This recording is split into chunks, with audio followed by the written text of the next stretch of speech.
Yes. What's going on, guys? My name is Eddie Tranzcendent, and I would like to welcome you to Transcendent Outlook. Now, today we're doing things a little bit differently. This is going to be a virtual interview today that I'm super excited for. I think this is something that my guest and I have been talking about for a long time. Um, due to circumstance and different things, it just never happened. Today is happening. It's happened virtually, but nonetheless, I think it's going to be an amazing interview. So if you're watching on YouTube, thank you so much for watching. Make sure that you subscribe. If you're on Spotify or on Apple Podcasts or Google or Amazon, wherever you're at listening, thank you so much. Make sure you subscribe and share this podcast. I think that without any more explanation, I'm going to get right into it. Today's guest is Keila Torres, good friend of mine for a long time.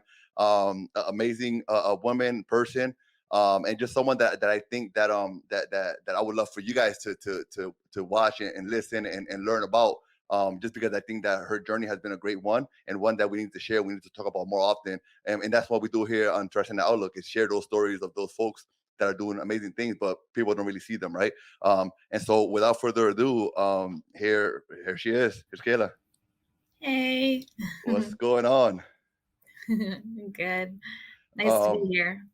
Yeah, no, I listen. I'm super excited. Like I was just saying about a few seconds ago, there's something that we've been kind of talking about for a little while now, probably a few years. And again, due to circumstances, we haven't been able to do it. But I'm super excited to be here with you, not in person, but the best we can do for now. But nonetheless, you're here. So how are you doing today?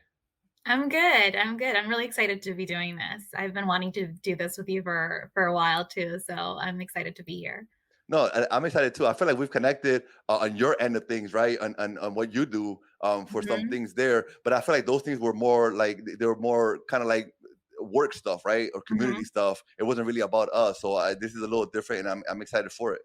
Yeah, I think it's going to be really fun. I think, I've talked to you over the years about work related stuff, like things that you're doing with your time and things that I'm, working on work for work and stuff, but not really just kind of sit and chat and talk about, life. No, definitely. I think it's probably been way too long.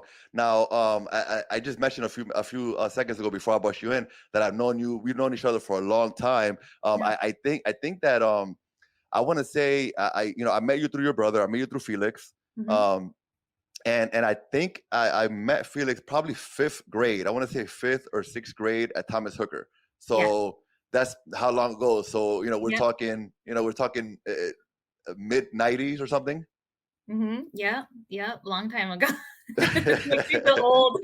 I know, right? Just looking back, thinking about it, it's like, oh my god, it's been so long, right?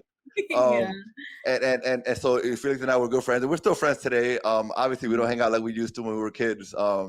But that was how I kind of got to know you. But you were like the older sister, right? You're the older sister, and obviously you're a girl, so you were kind of doing your thing, we were doing our thing, and that was kind of Mhm. that was the I think the extent of our friendship at the time, if you want to call it that.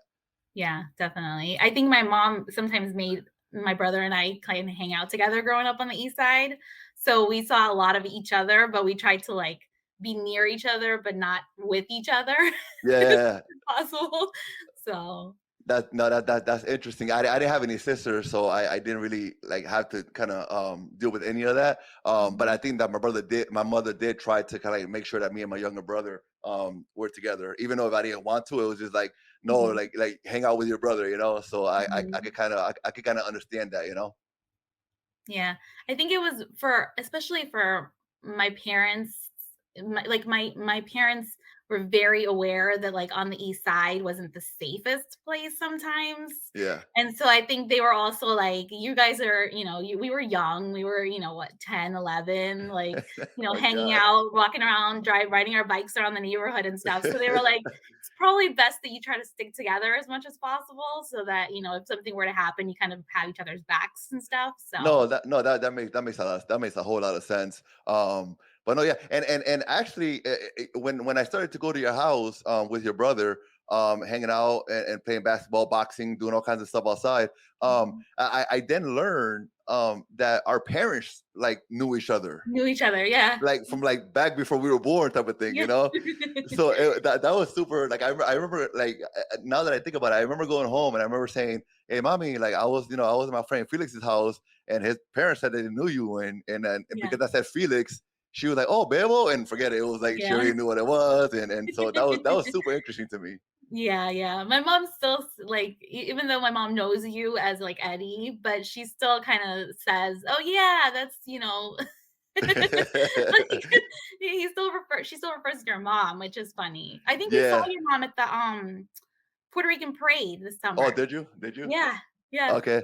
Were you guys hanging She out came in and that got area? yeah, we were hanging out by the arch, like with my Okay. parents and stuff, and your mom Okay. had to pass by and they saw each other and they Oh. were all like, "Hey, oh my Oh, nice. God." Oh, so Really also my mom. excited. See, I wasn't with my mom this year. And she lives closer to the park, so I'm assuming she probably walked Mm. over there. Yeah, yeah, they saw each other and they were all like really excited because they hadn't seen each other in a while. Yeah, that was when I was like, that's so incredible that these guys knew each other a long time ago, and then I probably Mhm, lost touch or whatever, and then now they're kids or friends. So that was super exciting mhm. to kind of hear about. But before we get too far into this whole thing, I want can you tell us a little bit about yourself? Who is Kayla?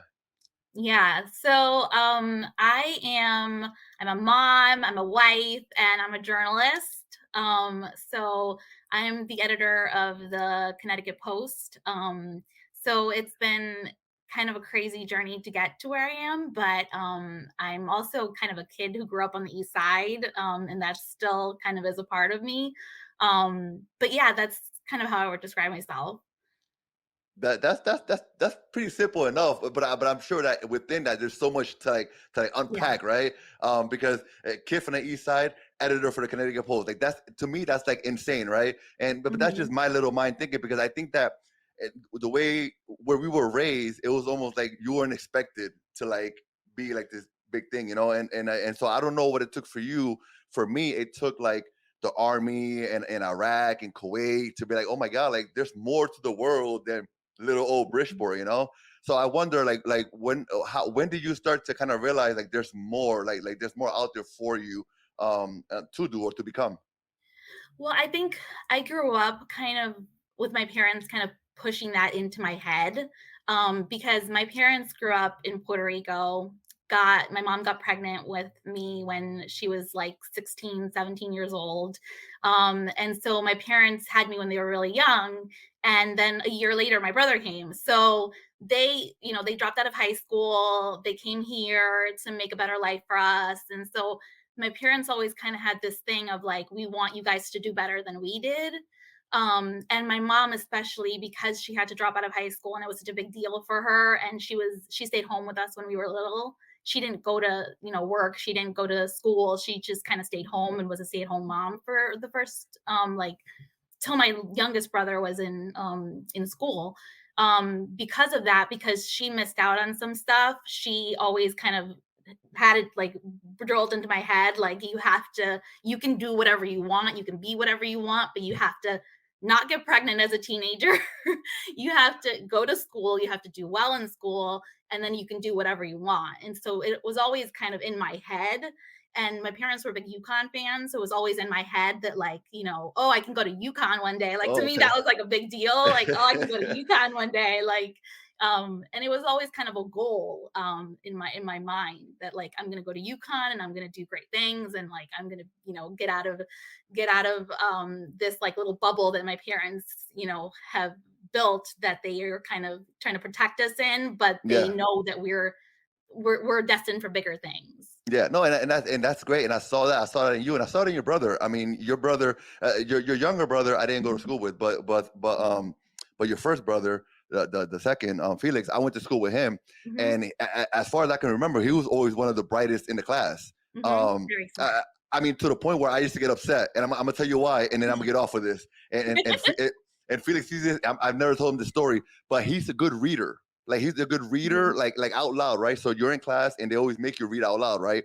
And Mhm. so and so they will go around the class and then Kayla, you read the first paragraph and you read whatever. Yeah. And I was nervous. I was like, oh my God, it's almost my turn. Oh, I'm like, I'm bugging out, right? But here comes Felix, and he's all like perfect, and he reads it, and I'm like, man, like he's making me look bad because I got next, and I'm about to like tear this up. I can't read, and I still like. I mean, I read. I know how to read. Okay, all right, guys. Like I know how to read, but it's not one of my favorite things to do. And then reading Yeah. out loud in class where people can hear me, I was like, there's no way. And for some reason, man, your brother Felix, he was super smart and he was really good. And obviously, you could tell now, right, with the things that he does now, he's really good with words and just Mhm. pronunciation. And even with your younger brother, like when they do the things that they do with their art, like Mhm. you could just understand everything. I mean, it's insane. Um, and so I Yeah. say all that to say that I could see that in him, that it was kind of like, education was really important in your household. Yeah. Definitely. It was definitely something that they, kind of, and I think it all kind of stemmed from that, from them not being able to finish their own educations, where they Yeah. were like, we want you guys to do better and we want you guys to have more opportunities than we did. And then when Richie was my youngest brother was old enough to begin school, and my mom went back to school. I would help her study, and like, she was kind of in my mind, she was like this rock star of like this woman who had not been in school in so long. And all of a sudden she was like, I'm going to do this. She learned to drive. She got her license. She went to school. And it was like even more motivation for me to like do better. You know what I mean? Like do Yeah. something with my life, like go to school. My mom went to college after all these years. I can go to college one day. And so That, it, that yeah, that's that's it's so really that's so good. I love your parents. Your mom, she's a sweetheart. Your dad, I mean, they're super cool. important. And I'm not just saying that because I mean, your mom knows how I feel about her. Yeah. Um, and before we get off that, I want to go into that a little bit. I want to just talk a little bit about the fact that they've been there. I don't know if they were like high school sweethearts. I don't know what, but they've been Mhm. together forever and some time. And so, do you think, or could you tell me how has that played a role in you and how you've seen kind of life, right? Like being able to grow up with both your parents and see how they are, because they're super like into each other, like, you know what I mean? So Yeah. how has that affected you? Well, I think it's always been like a nice thing to have both of my parents always in the house with us, like they were always there, they were always available, they were always in love, they were always, they fought and then they made up. You know what I mean? Like Yeah. it was never a question of like our parents not going to be together. This like in my mind, my parents are going to be together forever. So it definitely shaped how I view relationships. Like in my mind, it was always like relationships, like I want to get into a relationship with like my parents. I want to, be in love like my parents. I want Yeah. to, so that was always kind of a goal in my mind, is to have a relationship like my parents have had. No, and I can see why. I can see why, and then seeing you, and obviously, like, I follow you on social media and seeing your relationship and stuff. Obviously, Mhm. it comes from that, right? Seeing that kind of helps you, Mhm. so that's super cool. But let's forget about them. Let's talk about you. All right, so so so you're growing up in the east side of Bridgeport, and you're doing Mhm. your thing. You and I probably lost touch like in seventh, eighth grade. You probably don't know, but I ended up moving to Hartford. Um, and then from there I went to Harding and whatever. But the point is that we kind of lost touch at that point, Mhm. and I come back and I do my whole high school thing. I don't ever hear from you. Maybe from your brother here and there, but I don't really, we're not really, we kind of went our own ways. Um, I do my whole bid in the military. I come back and here's Keila, editor at Connecticut Post. Yeah. So how did this kind of come about?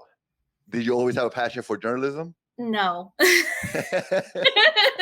I saw your interview with International Santo, and he was like, I was a DJ before I was a DJ, and I was like, yeah, I was not a journalist before before I became a journalist. I always like to write. That's one thing that I was always really good at. Like my English classes always like found it real easy to do the essays. Never had any problems. Always got good grades on them. I love to read. Always love to read. That's one of my favorite things to do. I would sometimes read the newspaper, but it wasn't like a passion of mine to read the newspaper. Um, but it's actually a funny story, because when I was in college, I went to UConn and I had no idea what I wanted to do with my life. Like nothing. I had no clue whatsoever what I wanted to do. And I knew that I wanted to do something important. I knew that I wanted to do something that I would feel really good about. I wanted to do something that I would be proud to tell people about, but I had no clue what that was. And then it was sophomore year and we had to pick a major. And one of my best friends, she's still my best friend to this day, she said, why don't you try journalism? Like, you like to write, you're really good at it. And I was like, okay, yeah, that's not a bad idea. Like, let me try that. And I was in UConn Stanford at that time. And so I went to the main campus and I tried journalism courses. And as soon as I got into it, I loved it. I Oh, loved okay. everything about it. I loved everything about it. It was getting to talk to people and learn about new things. Every day was different in the classes. You learned about, all kinds of stuff. You got to be involved in all kinds of stories. Like, and that no day is ever the same in this business. Like, that really appealed to me. Like, I wasn't the kind of person who wanted to be like sitting in an office and not talking to anybody. Like, I wanted to be out there talking to people. I wanted to be, knowing what people were doing and why they were doing it, and you know why people were doing things that impacted the community. And having grown up in Bridgeport, especially, like thinking of the Connecticut Post and like writing about the things that were impacting like the community that I was growing up in was really appealing to me. And so I made it my goal to do an internship at the Connecticut Post. Okay. I was like, I have to do an internship with the Connecticut Post. But because I was at UConn campus, the main campus, I couldn't do an internship and like travel, an hour and some change every day. Yeah. Um, so what I did was I actually graduated in 4.5 years. So I did an extra semester so that I could do the internship, finish some extra credits. Okay. And I did the internship at the Connecticut Post, and they hired me when I graduated. Oh, wow. So Yeah. pretty much exactly what you wanted to happen kind of happened. Yeah, and I remember when I didn't work for the school paper. I didn't, get published anywhere before I graduated. So when I started the internship at the Connecticut Post, I remember, I think it was Cindy Simoneau. She was the head of like the internship program, and she told me, I remember this like yesterday because I was terrified. She said to me, you've never been published, you didn't work at the school paper. We're going to be harder on you than any other interns because you have to like prove yourself. Yeah. And in my mind, that was like a challenge. That was like a dare, when they dare you and Yeah. like, I have to prove that I can do this kind of thing. Yeah. So to me, it wasn't like intimidating. It was more like, I'm going to prove that I can do this, like I'm going to prove that I got the stuff, and I'm going to be able to, be one of the best interns they've ever had. And then they hired me when I graduated. So I guess I did a good job. No, I mean, yeah. Unless they were just trying to fill a spot that, I mean, I don't know, but Yeah, well, it was funny. It was funny because I graduated at the end of 2007, and in 2008 was when like things started going downhill in terms of jobs and layoffs yeah. and all this kind of stuff in journalism. And so I really got in right before all that happened. So And how has it been? How has that journey been? I mean, what we're talking about 15 years? yeah, My 15 years, God. yeah, almost, yeah. It's been good. I think for the first like 7, 8 years, I was a reporter. And I remember when I was out there reporting, people would say to me like especially I remember people like Maria Valle. She would be like, "Wait, you're a Puerto Rican reporter? Like, what is this?" Like to them it was like amazing, because I was the only Hispanic reporter that they'd seen, a lot of people. Yeah. And to me that was like a badge of pride, like, you know what I Yeah. mean? Like, that I was representing for Hispanics everywhere, that, you can be in journalism if you want to. Yeah. Um, and to me, it was like, it was an interesting thing, but it was also kind of a responsibility and kind of a weight on your shoulders where you're like, Yeah. everyone's looking at you and Yeah. looking to see what you're going to do. Um, but I remember there was no one in the newsroom who spoke Spanish but me. So, I would go out there, and whenever there was an assignment where they had to have someone who speaks Spanish, they would send me because I was the only one who could do it. Yeah. And for a long time in most of the newsrooms that I worked in, I was the only Spanish speaker. So I would deal with everything, like everything from customer complaints to, to stories, to just about everything, because I was the only one who could communicate with people.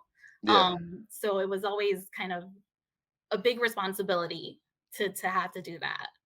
No, probably a good thing too at the same time because you were able to taste a little bit of everything, right? The different roles that you can play within the Definitely. Connecticut Post.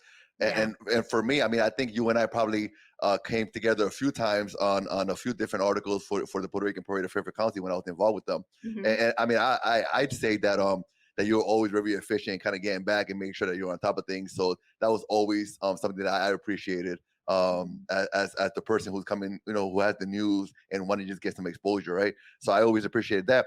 And I think going back to the whole Maria Valle thing, who by the way I love. Hmm. I think a lot of that probably has to do with the fact that there's something about like seeing another Puerto Rican doing something and just Hmm. yeah, like let's go. It's something about that I don't know, that passion and that I don't know, that a cultural thing of like when you see another Puerto Rican doing something, especially doing something Hmm. that others aren't really doing, it's like Hmm. yeah, like we got our support, right? So I think that's part of what it is. Yeah, definitely. Yeah, I think, especially when you're not used to seeing people who look like you doing a certain job, it's just like, is this person gonna understand our side of things, or how our community sees certain subjects or certain quality of life issues, or things that affect certain communities that you just don't really know if someone who hasn't been through that experience in that community understands. You know what I Yeah, mean? Like, growing up on the east side, I understood things about the east side and about Bridgeport that people that didn't grow up on the east side didn't yeah, understand. yeah, yeah. um so it's So that kind of thing. how do you balance, let me see how can I phrase this question uh to a journalist. How do you balance like the oh my god, like I don't look like the people around me, um and so it's difficult because I'm kind of like the first, or I'm the only. How do you balance that with I need to represent, I need to like do a good job, people are looking at me, like how are you able to balance, because that's a tough balance there. Yeah, I think, I've always been one of those people that I'm just myself. So I've never felt like I needed to be somebody else or be a certain way to Yes, represent, you know what I mean? Like, yes, I yeah, always yes, felt like I am who I am. This is what you get. What you see is what you get. yeah. But I always did feel like it is up to me to speak up if I see something that doesn't represent what I think, is what's happening. Yeah, So, if I think that a certain, like, segment of, like, for example, when there were, national stories of significance to the Hispanic population, or something that happened in Puerto Rico. Like, there was one time, there was the referendum in Puerto Rico about okay, statehood, and yes. I was like, "That's a huge deal." Like, to us, like, come Yeah, be living here, it's like, "Oh my god, like, could they become a state someday?" Like, it's you have people with a lot of really strong opinions about that here. yes, yes, So it was like, we have to do a story about this. Like, there's so many Puerto Ricans in Bridgeport. Like, you know what I mean? Like, yeah, yeah, it was that kind of thing where it was like, if I know that something's happening that's affecting people in the community here, it was always I felt like it was my responsibility to step up and say, like, we have to do something on this. We have to acknowledge this. We have to, which is a big responsibility to put on your own shoulders, especially when you're like 22, 23 yeah, years yeah, yeah, yeah, old, yeah, you know? But I think that's why it's been so important to diversify newsrooms, yeah, because you don't want that one person representing or feeling like they have to represent an entire, yeah. like, I represent all people of color. No, I don't represent all people of color. I Yeah. represent, like, uh girls who grew up on the east side, who are Hispanic, who went Yeah, to Central, who went took UConn. You know what I mean? Like, I yeah, represent a certain, I represent me. I represent, like, and I can speak for certain background stuff that I've been through or whatever, but I can't speak for all people of color. I can't speak for yeah, all Hispanics. I can't speak yeah. for, so that's why I think it's been important, and especially like now, to diversify the newsrooms and really make sure that you're not the only Hispanic person in a newsroom, Yeah, or you know what I mean? And yeah. it's been hard. It's been hard to do that. But I think to me, I feel like it's a responsibility that I have whenever I'm hiring, to try to. Is there, if you could, and if you can't talk about it, please let me know. But is there? Do you feel like there's maybe um there's not a huge pool to choose from? Is that what it is? Like, do we not have enough Latin? Like, you know what I mean? Like, Um, that's a good question. I don't know that it's that there isn't a huge pool. I think it's a lot of it's a little more complex than that. I okay, think there's a lot of Hispanic journalists out there, but I think we're also a small market. Like yeah, we're a local market. yeah, We're, yeah, we're Connecticut, we're a small state, yeah, we're so I think it's hard to draw people in to, local jobs these days. People want to do yeah, investigations, people want to yeah. do like, the big stuff. And they don't really want to do a lot of local news, I found. So Do, it's do, do, hard to draw that kind of pool to this kind of job. do you think that social media has affected that as well? I mean, just the fact that you can, I mean, in a way, you can do your own thing. I mean, I do interviews. This is what I do, right? And I Mhm. don't need anybody to back me. I just do it, put it up, and people watch it. Yeah. So, do you think that has affected it in any way or no? I don't know. I think that there's it's been different. I think that depending on the job market, like Yeah, for a while there were a lot of jobs available. So you're competing with a lot of different, yeah, a lot of different kinds of newspapers or magazines or, radio stations, TV stations. You're competing with a lot of markets, and it's not just, a certain group that's hard to it's just people in general aren't really gravitating toward the local news markets as yeah, much, I feel like, yeah, as they might have once done. Um, so it's you have smaller pools to begin with. yeah. Um, so Well, before I don't want, this is not a Connecticut Post interview, but before we get off of it, it's been 15 years. 15 years is quite some time. Mhm. Can you look back and kind of like say, I've made a difference. Like you know I put my little granito de arena in this. Like, it's looking back at '08, whenever '07, is it different? I think you mean in terms of what? In terms of Well, you mentioned earlier that when you first came in, there weren't, many Latinos kind of there, and the people that Mhm. look like you, and so you came in and you were trying to, kind of like get people to look at things a little differently and whatnot. And so, do you feel like you've done some of that in the past 15 years? I do. I do. I feel like just the fact that I'm a Hispanic woman leading a newspaper is a huge thing. Like, you know what I mean? Like, I feel Yeah, like people might see that and go, "That's interesting." You know what I mean? Like, that's unusual. yeah, And I do have several Spanish speakers on my staff now, which I'm, really proud of because yeah, I don't have to go out myself to go yeah, interview somebody. Like I have people who I can send to interview people in the community. yeah. I always say like I would love to have a Portuguese, speaking person in my Okay. newsroom because there's a Yeah. lot of Brazilians, a lot of Portuguese Yes. speaking people in our communities here. I'd like to have a lot more diversity, but I feel Yeah. like in the time that I've had, um, in the time that I've had to make an impact. I feel like I've done some of that, Yeah. and I feel like I still have a ways to go. Okay. Got it. Got it. Got it. And last question. Last question. The Connecticut Post covers what cities and towns? So there's like 12 of them. Okay. Okay. Okay. It's like Trumbull, Fairfield, Okay. Like yeah. um, everything around Bridgeport and the Valley. Got it. Oh, the Valley as well. Yeah, yeah. So you Ansonia, Derby, Nog Shelton, Naugatuck, like not that up to far? Naugatuck. We Not go that out far? to Okay. like a Seymour. Got it. Got it. Yeah. Got it. Got it. Okay. Wow. Okay. That's a big area. All right. Well, let's get out of there. And you said something a little while ago that caught me real quick, and I said I have to hold on to this. You said something about Central. You went to Central? I did go to Central. I went to Central Magnet. I was in the Oh. magnet program. Because when I was in I can't remember how old I was, but I was close to high school or I was close to high school. My parents were talking about buying a house Oh, okay. and they were looking to buy a house. And so I wasn't sure where we would go. So my parents were like, okay, I think we at the time we were on the east side and my parents were like, I don't want you to go to Harding. Yeah.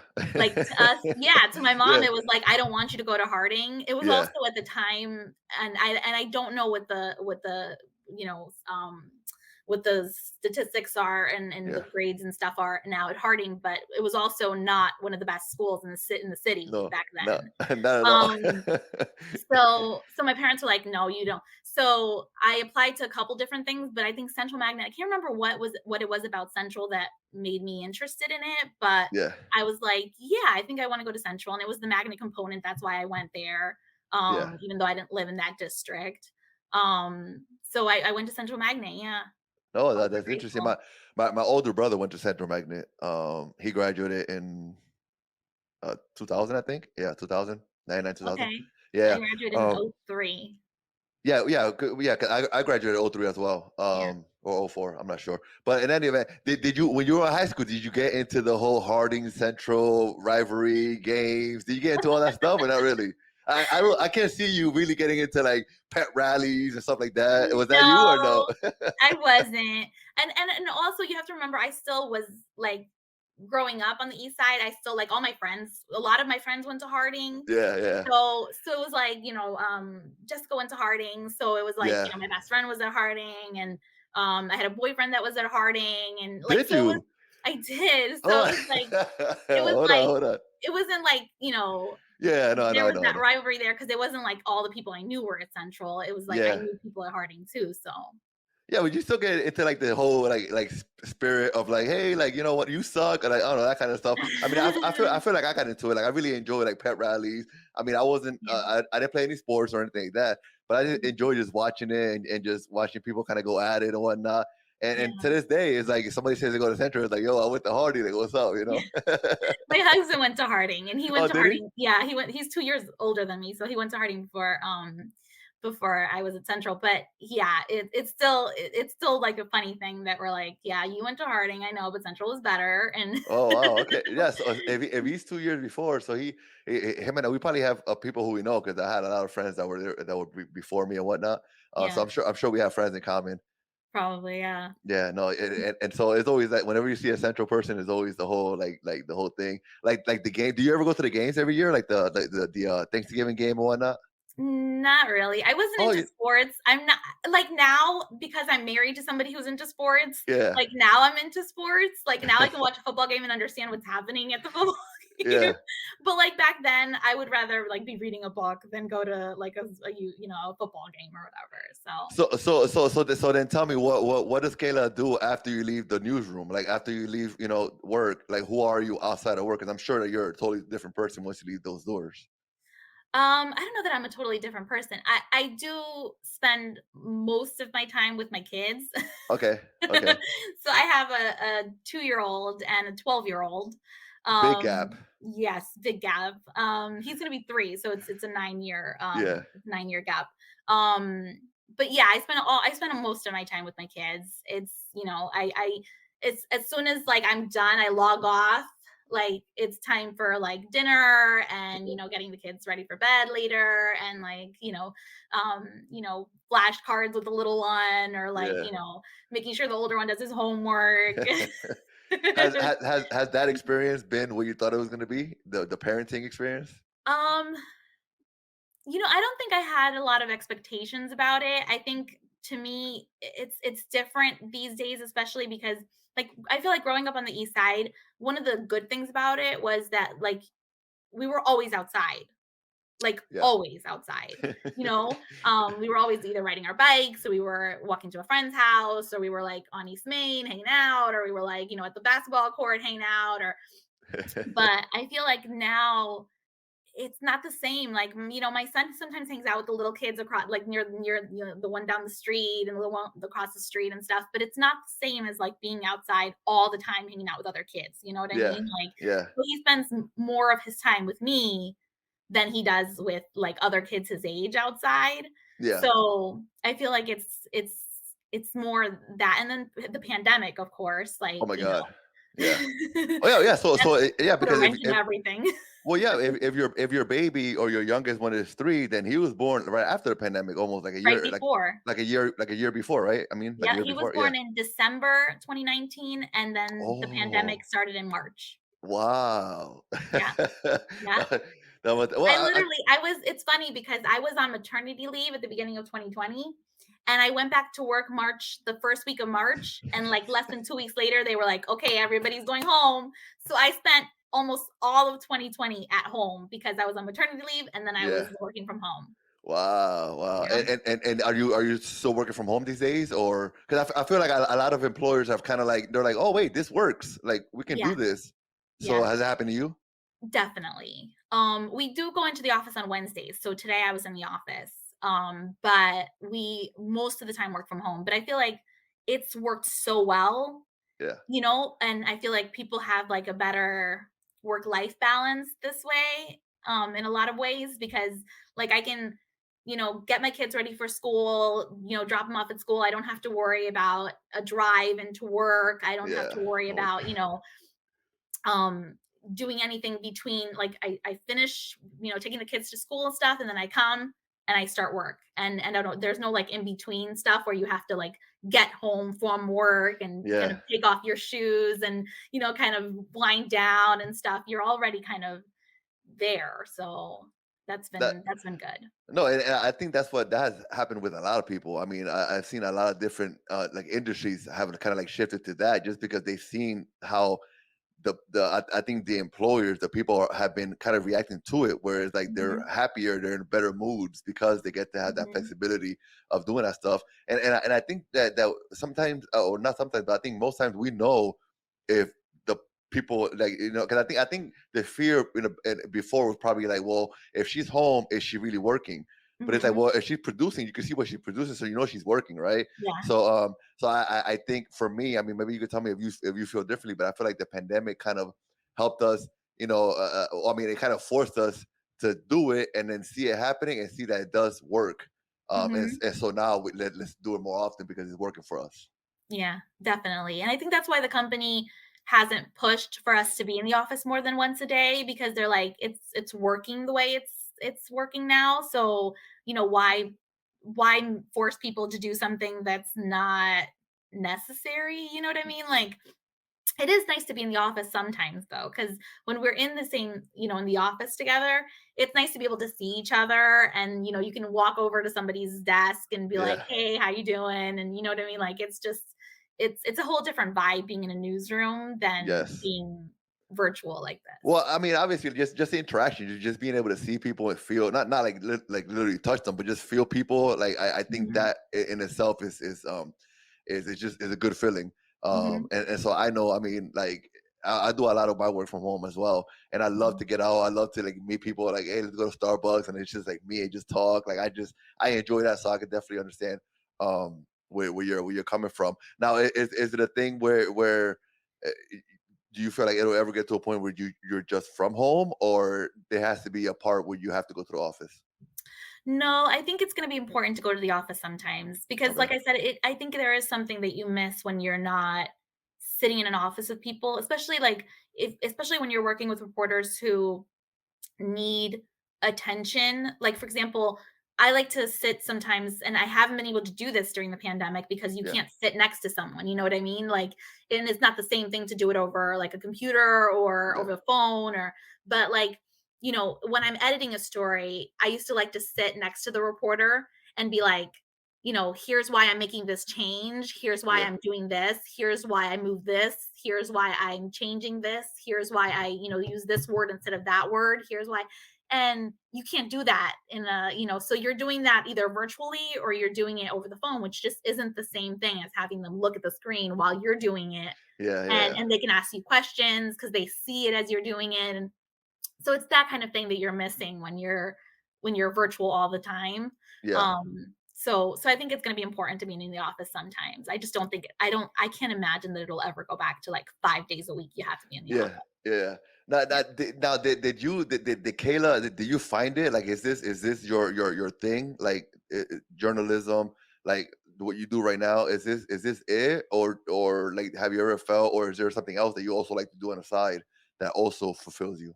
No, I think this is my thing. Like I've always felt like this is what I probably should always have wanted to do, you know what I mean? Like Yeah. I can't like now thinking back, I'm like, why didn't I think this was an option for me? Like, Yeah.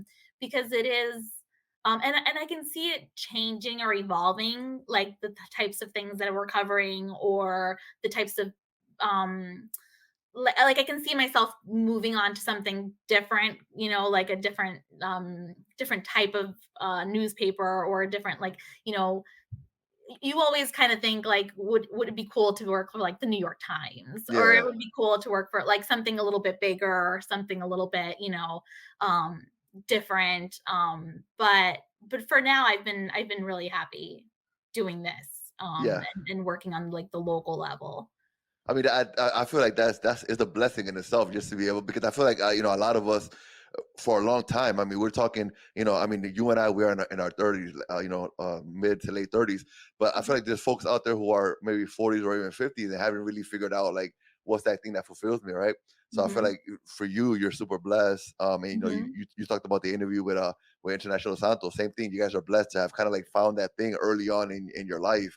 Um, Definitely. to where you're able to like work on it, from an early stage as opposed to like be wondering for a long time, right? Mhm. Do you feel the same way? Like you're blessed to be able to have that? Definitely, definitely. I always think that, like, not only do I feel blessed that I found what I'm happy doing, like, when they say, like, yeah, it's funny because they say, if you love what you do, you feel like you haven't worked a day in your life.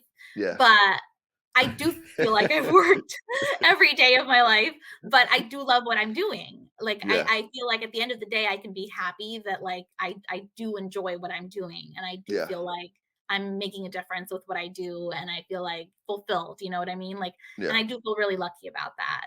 And I feel lucky about, a lot of things. I feel like I'm really blessed in a lot of ways, like, with my family, I've been married for about the same time. We got married in 2008, so the same year Oh that I got wow. the job, I got Okay. married. So I feel like blessed in a lot of different ways. Like, I have a good family, good job. Good. It's. I feel really, really blessed. No, it sounds like it. It looks like it. You see it. Anybody who knows you personally or who follows you on social media sees it, and I think it's good for people to see. Um, but at the same time, just switching lanes a little bit. When we talk about social media and we talk about what we put out there, I remember maybe a few years ago, not too long ago, you kind of coming on. I want to say Facebook and sharing just some things that you were kind of going through um Mhm, at the time. And I remember reading it, and I might have reached out, with something like, hey, we need to talk or something or whatever. mhm, But the point was that you were kind of opening up about some mental health things that maybe you mhm. had gone through. And so I was wondering if maybe you wanted to kind of talk a little bit about that. Yeah.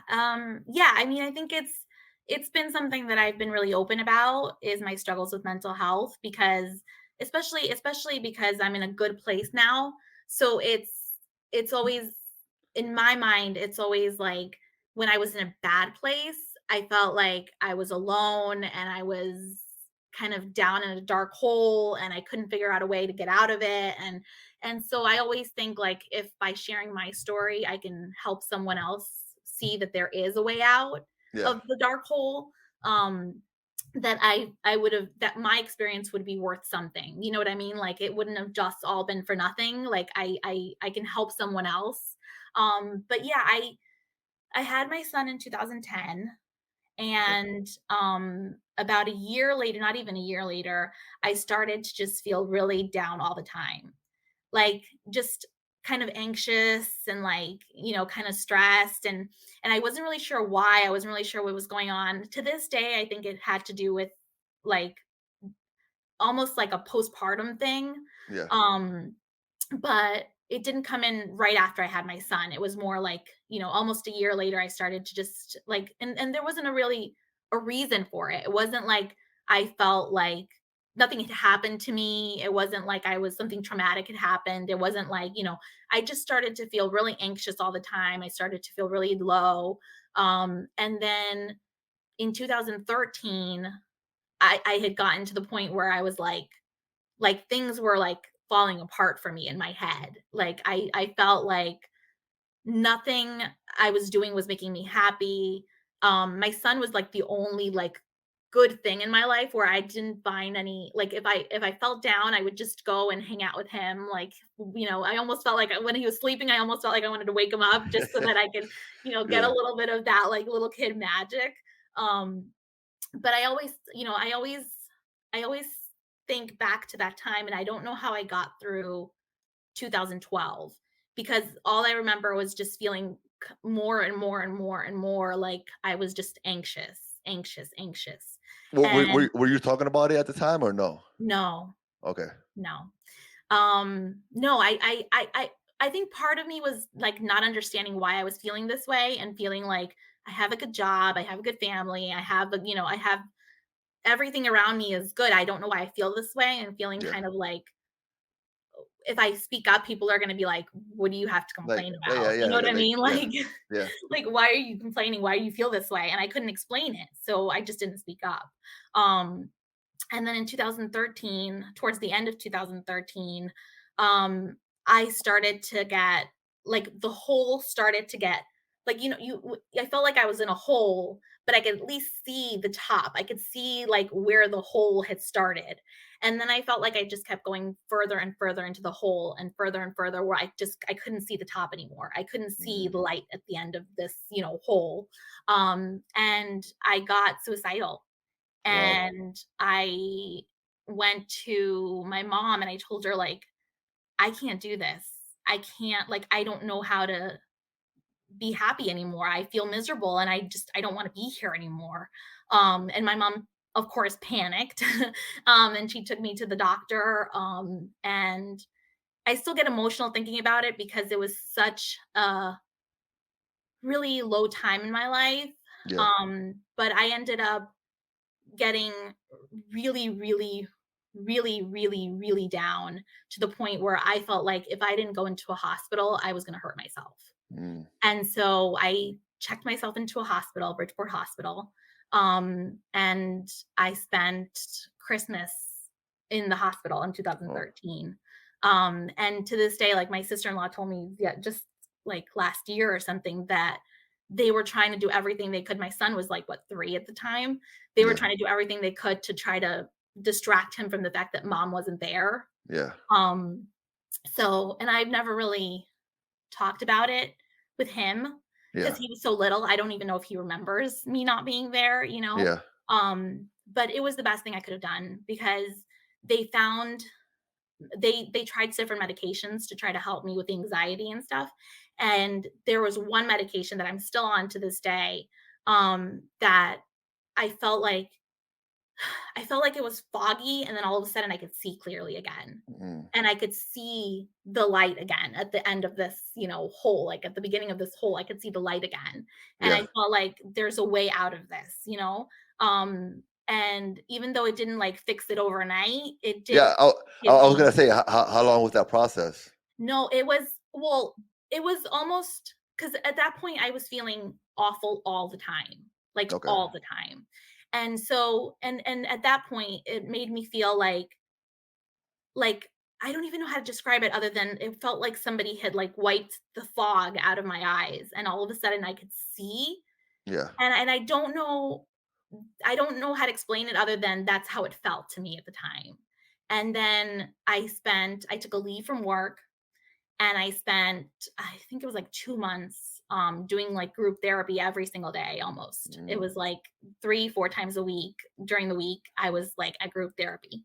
And it was in Norwalk, I remember, and I had to drive down to Norwalk, and I after the 2 months was over, finished the program, and I saw the light again, and yeah, I was in a group therapy, so you talking to other people, who've been through the same thing, who are going yeah, through the same thing, yeah, which always helps, I feel like, when you're in that situation.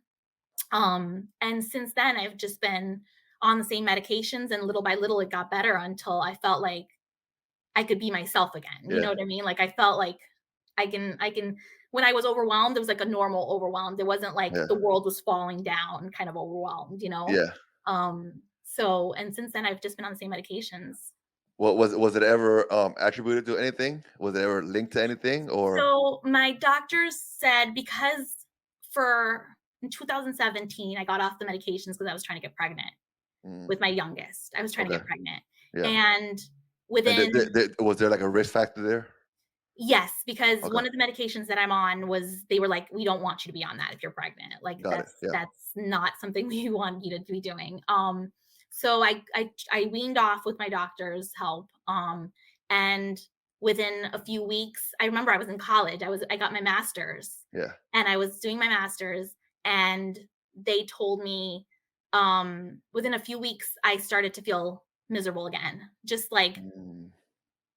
I don't even know how to explain it other than just my brain feels like it's just miserable. Like I keep getting these negative thoughts in my head, and I just can't I can't, everything feels like it's overwhelming. Everything Ooh. feels like it's just too much. Everything feels like, and I started to feel that way. And I was getting my master's, and it was the fall semester, and I had this really important midterm that I had to paper that I had to turn in for that semester, and I just couldn't concentrate. I couldn't think straight. I was like shaking, anxious, like, and I had to go to my advisor's office and just like bawling, tell her Yeah. like, I can't do this. Like, I need an extension. I need some help. I need a way to, and so they gave me an extension. And I got back on the meds. And by the end of the semester, the meds started to make me feel more like I could Yeah. concentrate a little bit better. I could, and I was able to finish that paper. So my doctors have said that it's like a chemical imbalance basically in my head. Yeah. Yeah. No, that kind of that makes sense to me. To me, not that I'm a Yeah. doctor or anything, but it does, and I also, you said that it was, a year after you had your son, and I quickly wondered, is there like, as far as the onset for postpartum depression and things like that, like, is there, I mean, you would probably know this as a mom, is there like a time frame that usually comes in? I mean, I'm sure that there's not like specific time, but is there like a window? That's a good question. I think I remember looking this up one time and I can't remember what it said, but I feel like it's I'll look this up and get back to you, but I think what I read one time was that anywhere in the first year of a baby's life, Mm, you can get postpartum. got it. And I don't remember how soon after my son I started to feel this way, so it's Yeah, hard for me to say like when did this, was it the postpartum? Was it just my body changed after postpartum and that's yeah, why the brain imbalance thing kind of happened? Or, yeah. I don't know. But with my second, um, right after I had him, I got postpartum. And it's Oh, because the with every episode that you have of depression or anxiety, the chances of you getting another episode like increase exponentially. So it was like I want to say it was like 70 some percent chance that I was going to get postpartum. was there anything? Because I mean, knowing you, smart woman, you like to research, you like to read. Was there anything you found in your readings or your researching that told you, of things that maybe your husband could do? And I guess I'm asking this question as a way to maybe inform other men of what maybe they can do to maybe help their wife who is expecting a child, after birth, to maybe help that situation out. I think the most important thing that I told my husband when I was pregnant, knowing that I was probably going to get postpartum, was you remember what it was like the first time, look for the signs. Okay. If you see me, kind of retreating from things, if you see me start to, kind of sound like I'm shunning away from being with family, or if I'm starting to sound like everything I say is on the negative side, if I'm Yeah. starting to just kind of flag it for me and say like, hey, I think that maybe you need to Yeah. get checked out, or maybe Yeah. you should go to the doctor, or maybe you should, because sometimes when you're in it, it's hard to see it or to accept that you need to go back on medication. Yeah. um, I don't wanna be on meds my whole life, but at Yeah. this point, I realized I might have to Yeah. be able to function. So pretty much just be aware. So if you're a Mhm, man and your wife is pregnant, and she's about to give birth, or she just gave birth, just be very aware of what's happening, mhm, because it's hard for you as being the person. It's hard for you to see things that yeah. somebody else might be able to see and help you with.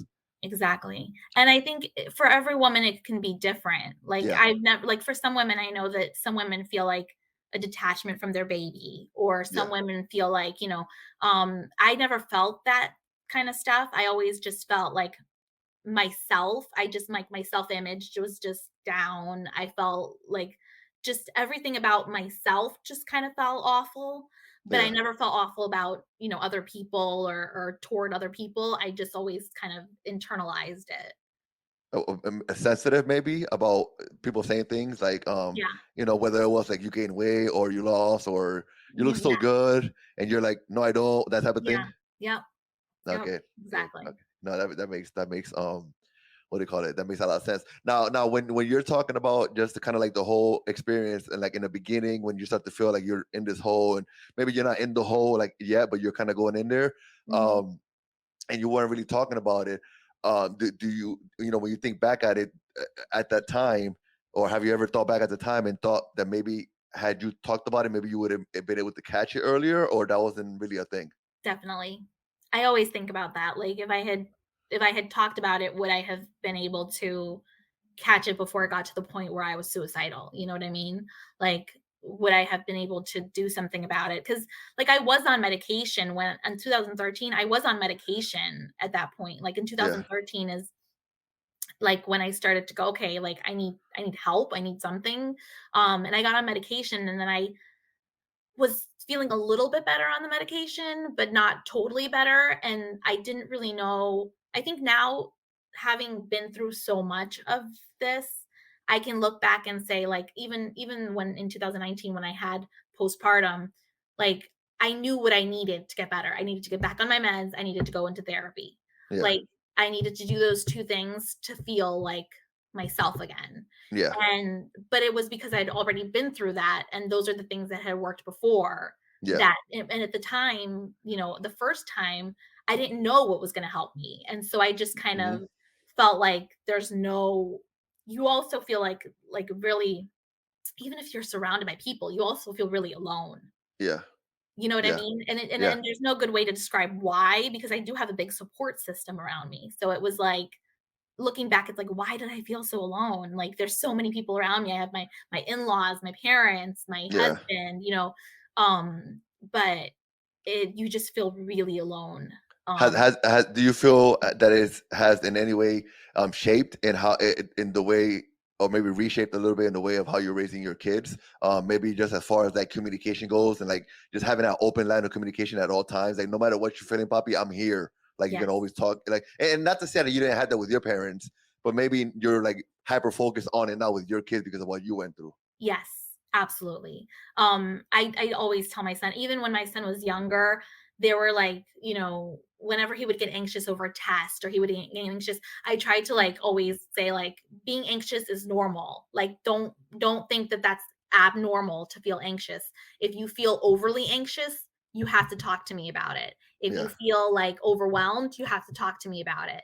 If you feel like it was always something that I'm always kind of talking to him about whatever you feel you have to express it you have to talk about it you have to because that's the last thing I want is to and this is hereditary so yeah, he could end up with depression because I have depression yeah. so But at least if he knows how to like cope right in the beginning, or if he at least knows the signs, I think that mhm, definitely helps. And I think that raising boys is just it's in a way it's a little difficult because of the way mhm, that we think about how boys were raised in the past, right? mhm, Like you're strong, we're not crying, we're not like you know what I mean? Like mhm, we're not really showing emotions, mhm, and so I feel like that part kind of makes it difficult, and so we have to make sure that we raise our kids in a different way. And I'm talking about for myself too, in mhm, raising my son with just with just the whole idea of like it's okay to cry, like it's fine. mhm, There's no like oh only girls cry, and it's mhm, okay. Like it's okay to have feelings. It's okay to like want to hug every 3 minutes. Like that's okay. mhm. Yeah, definitely, definitely. I think and I'm one of those people that I'm like overly like come here, give me a hug, give me a kiss, and like the 12-year-old's like, I don't want to kiss you anymore. Like I'm 12, leave me alone. Yeah, I always try to give them that kind of love and let them know that it's okay to kiss your mom. It's okay to hug. It's okay to cry. It's okay to feel. It's okay to be who you are, and it's okay to just feel the way you feel, but you have to also be open to talking about it because Yeah. sometimes that's the only way to feel better is Yeah. to talk about it, you know? No, of course. Have you you mentioned earlier that when we talked about Facebook and about talking about some of these things online, you said Mhm, that if you're able to help one person, right? If you're able to impact mhm, one person with your story or with what you went through, then that's amazing. And I think that that's part of the point. Is part of what I do too, right? My idea is the same thing. If one person watches our interview today and gets something out of it, then we've done our mhm, job, right? yep. Have you done or have you considered doing anything else, maybe like blogging or anything where you're like telling some of your story and folks can see it and maybe learn from it, or maybe speaking at some kind of events that maybe focus on these type of things? I've thought about that. I did start a blog at some point during the pandemic, where I was writing things, and I just felt like I don't know, I just felt like there's only so much I feel like I can say before I start to feel like I'm repeating myself, you know what I Yeah. mean? Like, and I feel like it sounds funny, but it's like when I'm in the worst of it, it's easier to write about it than when I'm feeling better. Okay. Yeah. Yeah. Yeah. Yeah. Which is it sounds weird, but, No, like, no, it makes you sense. It know. makes sense because you're able to kind of pour your feelings into that pen and paper when you're Mhm, feeling it, as opposed to having to think back at, oh, wait, how did I feel? Okay, I think this is mhm, what I like. You know what I mean? I get it. Now, yeah. what's in the future for Kayla? What are you looking forward to? What's happening? Is there a book coming? Like something, you're a writer, right? Have you considered writing a book? Are you a published author already? Maybe I didn't know that. No, I'm not a published author yet. But yes, I started to write a book actually Oh, during the pandemic. I started to write a book, and it's fiction, actually. okay. It's not nonfiction, but, I keep putting it aside because I have other things going on, Yeah, and so I feel like I'm never gonna finish it, but I would love to finish it, yeah. and I would love to get published someday, and I always think that, like, if I were to move on from newspapers, if I were to move on from that kind of thing, I would love to be an author and just write books for a living. Like that to me sounds like a dream come true. that Like that's that's in my next, chapter. No, of course, that's the job that you're talking about, the one that you don't ever feel like you worked a day in your life. That's the one because Maybe you that's just the one. Yeah. that might be it. What about like ghostwriting? Have you ever thought about anything like that? Like, and I only say that because like for me, like I have like at least two ideas or maybe even three about books that I want to write, but I am not a writer at all. At all. So I'm like, man, I'm like, yo, if I could find somebody that I could sit with and I could just like talk to and they could just like, get all my ideas together and they just Mhm. like form it up, the same thing you do at the paper. Do that with my ideas. Yeah. Because I'm telling you, Kayla, I have amazing ideas for at least two books. Um, have you ever? All right, we're gonna have to connect. Now I feel like we have to do this. No, have you ever thought about that, or is that a thing? I don't even know. Is that a thing? Like, do people do that? Yeah, yeah, people Okay, do that. Yeah. Yeah, I mean, I'm not opposed to that. Like I think I love to write. Like that's something that I've always liked and enjoyed doing. Um so to me it's like even I know it sounds really corny and nerdy and stuff, but like even writing like school papers, like I yeah, enjoy doing that. You know what I yeah, mean? Like putting pen to paper and like articulating ideas on paper was always something that like appeal to me. Like, I feel like I'm doing something like I even this is, like, awkward for me because I feel like I'm much better at writing than I am at speaking, you know what yeah, I mean? Like, yeah, for me, it's like I'd much rather write you, a book about my life than speak yeah, about my life, but, yeah. yeah, I think that I would definitely not be opposed to doing, like, Well, ghostwriting or I mean, I feel like once you become a published author, you're gonna end up in front of folks speaking about what you're doing. So just get used to yeah, it now. I mean, at some point, I you're gonna be in front know. of people when you're doing book signings and stuff. You're gonna have to Mhm. talk. So I'm gonna need you to I to get know. used to it now. I Um, know. But it's funny because 'cause I'm not, like, a shy person, you know what I mean? yeah. Like, I'm not shy at all, but I would much rather be writing than speaking. Is there anything else you see in the future for you? No, I think that's the No. one thing that, like, the one dream that I haven't been able to accomplish yet is being, like, a published author. Yeah. That's always kinda when I think about the future and what I'd like to do if I ever had like a next chapter in my career, that's always kind of what I see. So then let's say let's be optimistic. You know, you said earlier Mhm. that you told your husband, "Hey, call me out if I sound negative." Well, you sound negative right now. So we need to be. I'm taking your husband's role real quick, and we need to be optimistic about it. We need to say in our next chapter because we have. Yeah. Listen, you're 37, so you have at least. I mean, with good health, you know, and blessings from the good Lord, you have at least another like 60 years, right? Like Mhm. so we do have another chapter coming up, and you are going to be a published author. So I am, we're gonna yeah. speak into existence, and your first taste of it is gonna be helping me write my book, and and and Okay. what's gonna happen is you're gonna be like, oh crap, like this is it, like hey Eddie, that was fun. I'm about to do my own thing. You know what I mean? Yeah, So I'm down with that. I'm down with that. listen, before we get off, I like to if you watch my other interview, I like to ask a few questions at the end, kind of like off the wall questions, just to kind of get a little sense about who you are. I'm gonna switch it up a little bit on this one, just because I know that you like to read and whatnot. So what's that book? What's that one book that you can read a million times?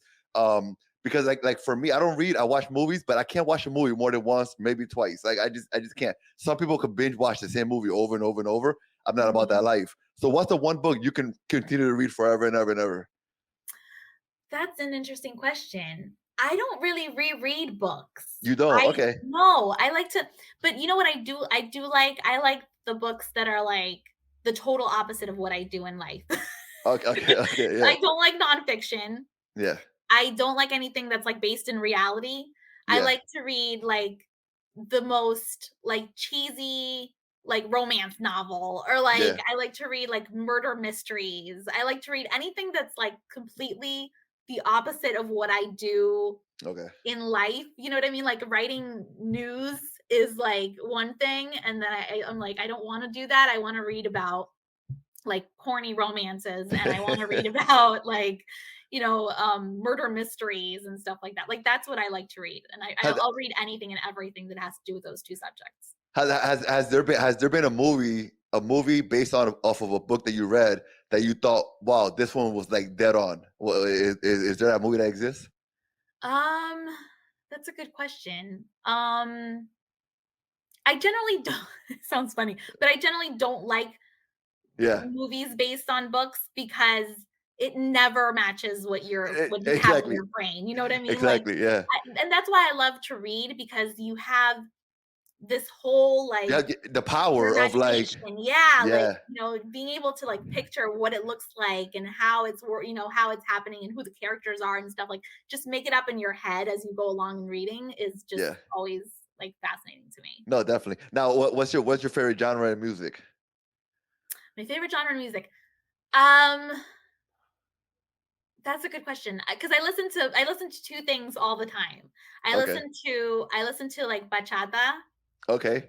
all Okay. the time, or, like I listen to, like, Spanish gospel music. Like, Okay. those are the 2 things that I'm constantly, like, listening to.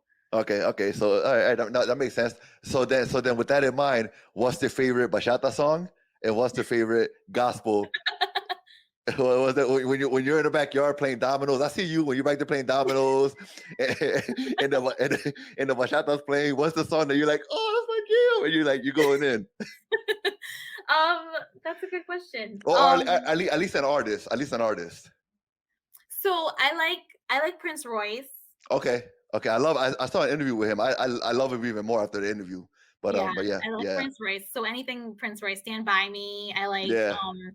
anything Prince Royce I will like. Romeo Santos I like too. Of course. So, of course. And Um, what about with the gospel? Is there a song that man it just fills you up every time? so anything by, Samuel Hernandez. I Somewhere like in that Samuel list. Okay. Hernandez, yeah.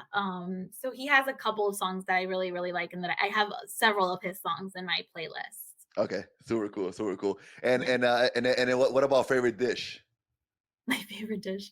Um, that's a good question. I don't really think about these things. I know that's the point. I need you to think. I need you to think. My favorite dish. I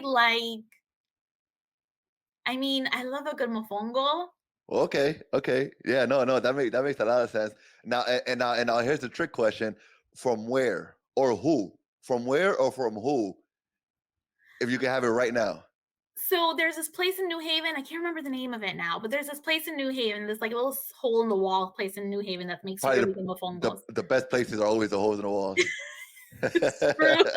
It's true. And I can't remember the name of it right now. If my husband were here, he would remember. But When you have your mofongo, do you what kind of meat? Because generally they put like if you have pernil. like pernil, Yeah, you yeah. should have seen Or your eyes. You're carne like, frita. Or carne frita. Yeah, okay, yeah.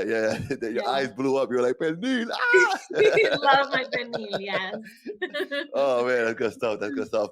All right, well, listen. And by the way, it's funny because every time somebody says mofongo to me, I always have to, in my mind, I have to go into my mind as I'm talking to you and listening. I have to go into my mind and I have to look side by side what mofongo is and what mondongo is, right? Ah, Because I'm always like, hold on, I have to get this right because you know what mondongo is, right? yeah, Yeah, so I mean, it's like a soup. It's totally different, it's but it totally sounds different, yeah. so similar that I always have to like pause real quick and be like, "Hey, what is she talking about? Is it that one? Okay, that's the one. Okay, good." But listen. In any event, it's been a little bit over an hour. It's been super great to talk to you. You too. I really look forward to doing something like this in person. I think it's great that we're able to do this online, virtually. Again, it was something I was looking forward to. So I think a lot of this was more like me just really wanted to get to know more of you. Um, and I'm glad we did this. So thank you so much for coming along and for this little ride with me. Thank you for having me. I love these that you do, so it's fun to be on one of them. So thank you for having me. No, definitely. And if there's anybody who you think, hey man, reach out to this person, you should interview this person or that person, please let me know. I would love to bring more people on that maybe that you would would be inclined to want to watch. Your brother is already on the list. I know. I'm Yeah, excited to see that one.